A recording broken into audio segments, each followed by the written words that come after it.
tonga indray ny fetin'ny taranaka ny amin'izao 24 izao dia miarabantsika rehetra tratran'izany fetin'ny taranaka izany. Anambarambara fofoy ny momba ny fandaharam-potoana ny amin'ny fetin'ny taranaka 24 ity no antony atongavana eto amin'ity mahatv ity. Ka ny 20 septambra ka hatramin'ny 30 septambra moa dia efa fantatsika fa ny herinandro ny fetin'ny taranaka. Ary ny 2 oktobra kosa dia ny tsenaben'ny taranaka izay atao amin'ny Université Raveljon ao Ambatobevanja, ao ambadiky ny lycée Andohalo na ny lycée Galeny fahiny zany.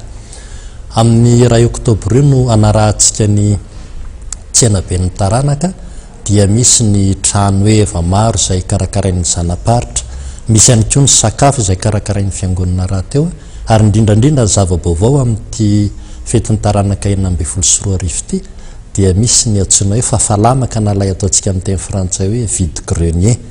Dia miantso antsika rehetra manomboka amin'ny 10 maraina ny fotoana dia manomboka amin'ny fotoam-pivavahana zany dia misokatra ny lanonana rehetra, misokatra ny trano eva, misokatra ny trano fisakafoanana, dia miantso antsika rehetra taranaka avao amin'ny efitrikay Mambotately ifanotrona amin'izany tsenaben'ny taranaka izay atao Ambatobevanja izany.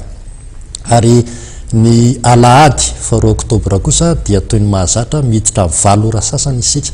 Amin'ny 7 ora sasany fotoam-pivavahana ny manomboka dia miantso antsika rehetra ihany koa ifanotrona amin'izany fotoam-pivavahana izany. Io moa dia mazava fa misy ny fanatitra hoentin'ny taranaka tsirairay eny amin'ny alitara, ary rehefa izany dia faranantsika amin'ny fandraisana ny fanasan'ny tompo.